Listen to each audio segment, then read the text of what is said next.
Law ज्ञान 365 के आज के एपिसोड में आपका स्वागत है। सफर में आपका लीगल लिसनिंग पार्टनर। आज का विषय है, क्या आर्टिफिशियल इंटेलिजेंस भविष्य के वकीलों के लिए खतरा है या वरदान?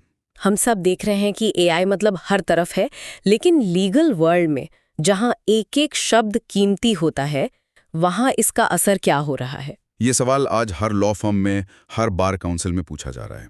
और इसका जवाब देखिए, सीधा हाँ या नहीं में नहीं है। ये तकनीक वकीलों के काम करने के तरीके को जड़ से बदल रही है। तो इसे बेहतर समझने के लिए चलिए एक केस की कल्पना करते हैं। मान लीजिए एक बहुत बड़ी कंपनी है जिस पर आरोप है कि उसने अपनी एक दवाई के खतरनाक साइड इफेक्ट्स को जानबूझकर छिपाया। ठीक है। अब इस केस को लड़ने वाले वकीलों के नजरिए से देखते हैं।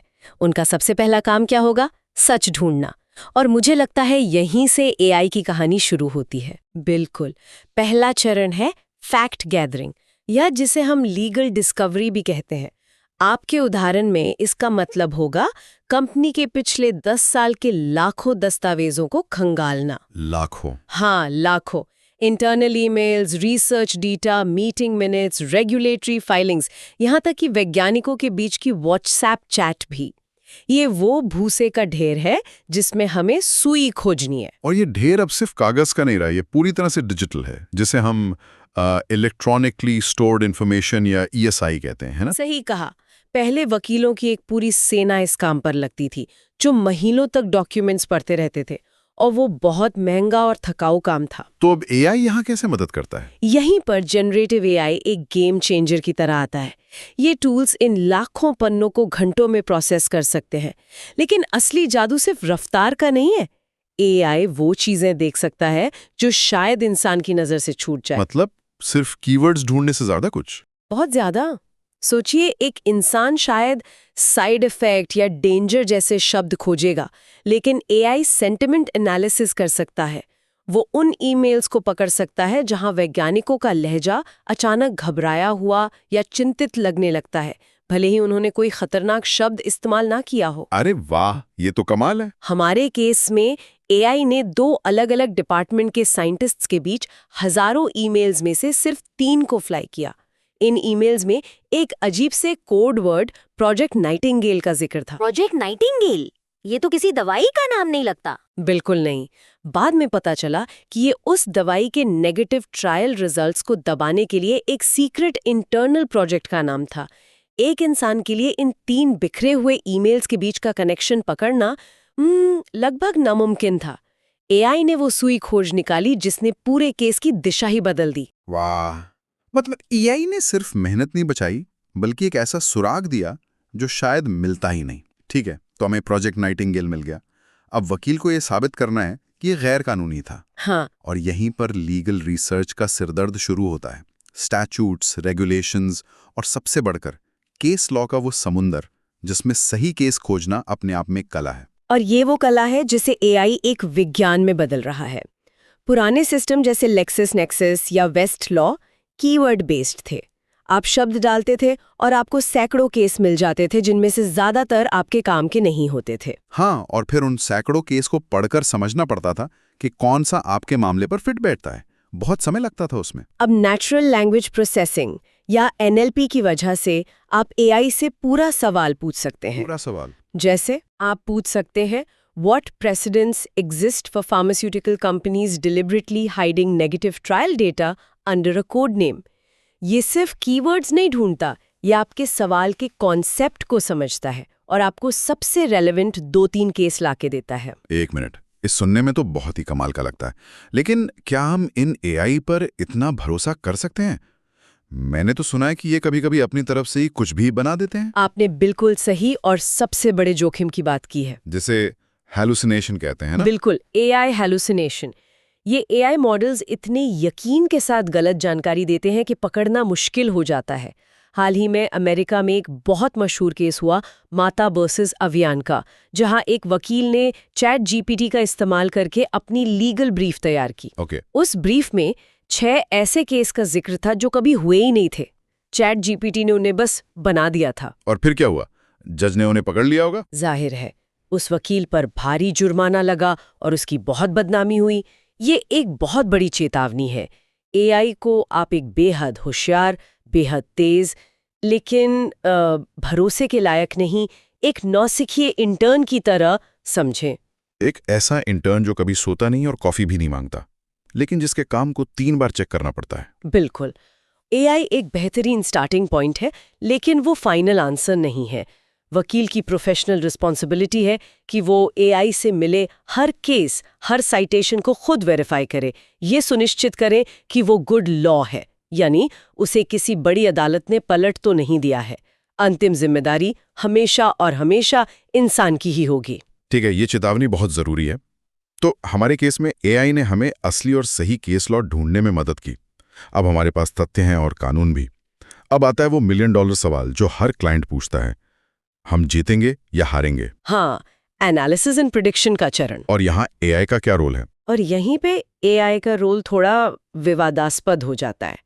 प्रिडिक्टिव एनालिटिक्स टूल्स अब बाजार में आ रहे हैं। ये टूल्स हजारों पुराने केस के डेटा का विश्लेषण करते हैं।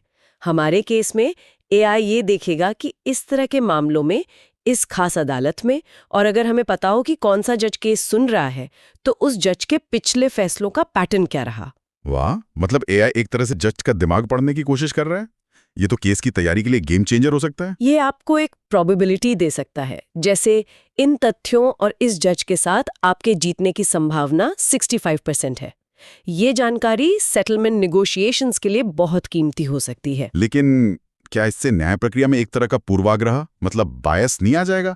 अगर हर कोई सिर्फ जज के पिछले फैसलों के हिसाब से ही अपनी दलीलें तैयार करने लगे तो? और मानवीय पहलू का क्या? बिल्कुल सही नब्ज पकड़ी है आपने। मतलब एक गवाह की ईमानदारी, जूरी की सहानुभूति या विरोधी वकील की एक गलती, ये सब चीजें तो एआई के डेटा में नहीं होती ना? नहीं होती, और इसीलिए मानवीय विवेक, ह्यूमन जजमेंट और अनुभव का कोई विकल्प नहीं है। एक अनुभवी वकील कोर्टरूम का माहौल भांप सकता है। वो जानता है कि कौन सा गवाह भरोसे के लायक लग रहा है और कौन सा नहीं। एआई आपको पैटर्न बता सकता है, लेकिन अंतिम विश्लेषण हमेशा उस वकील को ही करना होगा जो उस केस को जी रहा है। एआई एक सहायक है, ज्योतिषी नहीं। सही बात है, ह्यूमन एलिमेंट को हटाना नामुमकिन है। चलिए, अब प्रक्रिया के अंतिम और शायद सबसे ज्यादा समय लेने वाले हिस्से पर आते हैं, डॉक्यूमेंट क्रिएशन। हाँ, दस्तावेज बनाना, कॉन्ट्रैक्ट, याचिकाएं, कानूनी नोटिस, कानूनी काम का एक बहुत बड़ा हिस्सा तो बस लिखने पढ़ने में ही निकल जाता है। और लार्ज लैंग्वेज मॉडल्स इसमें अविश्वसनीय रूप से कुशल हैं। आप एआई को कुछ निर्देश दे सकते हैं, draft petition against the company for fraudulent misrepresentation citing these specific facts and these 3 case laws, और वो आपको मिनटों में एक पहला मसौदा, एक फर्स्ट ड्राफ्ट तैयार करके दे देगा। इससे तो वकीलों के घंटों, शायद दिन बच सकते हैं। जरूर बच सकते हैं। यहाँ भी आपका पहला मसौदा वाला कीवर्ड बहुत जरूरी लगता है। सबसे जरूरी है। एआई द्वारा बनाया गया कोई भी दस्तावेज अंतिम नहीं हो सकता। एक वकील को उसकी लाइन बाय लाइन समीक्षा करनी होगी, उसे क्लाइंट की विशिष्ट जरूरतों के हिसाब से बदलना होगा। एक कॉन्ट्रैक्ट में सिर्फ एक एंड की जगह और लिखने से करोड़ों का फर्क पड़ सकता है। हाँ, ये तो है। ये फैसला एआई पर नहीं छोड़ा जा सकता। एआई एक अच्छा ढांचा दे सकता है, लेकिन उस ढांचे में आत्मा भरने का काम वकील का ही है। तो इन चारों चरणों को देखने के बाद एक बात तो साफ है, एआई वकीलों को रिप्लेस नहीं कर रहा, बल्कि वो एक साइबॉर्ग लॉयर बना रहा है। एक इंसान जिसकी क्षमताओं को टेक्नोलॉजी ने कई गुना बढ़ा दिया है। सही कहा। लेकिन इस बढ़ी हुई ताकत के साथ कुछ बड़ी जिम्मेदारियां भी आती होंगी। हाँ, और 2 जिम्मेदारियां सबसे बड़ी हैं। पहली है गोपनीयता, कॉन्फिडेंशियलिटी। वकीलों का ये सबसे पवित्र नैतिक दायित्व है कि वो अपने क्लाइंट की जानकारी को गोपनीय रखें। और एआई के साथ इसमें क्या खतरा है? जब आप किसी पब्लिक एआई टूल जैसे ChatGPT के फ्री वर्जन पर अपने केस की संवेदनशील जानकारी डालते हैं, तो वो डेटा कहाँ जा रहा है? क्या उसका इस्तेमाल उस एआई मॉडल को ट्रेन करने के लिए किया जा रहा है? ये तो बहुत बड़ा खतरा है। मतलब हमारे केस की गोपनीय रणनीति किसी और के लिए एआई का ट्रेनिंग डेटा बन सकती है। बिल्कुल। इसीलिए लॉ फर्म्स को ऐसे एआई टूल्स का इस्तेमाल करना होगा जो प्राइवेट हों और डेटा सुरक्षा की गारंटी देते हों।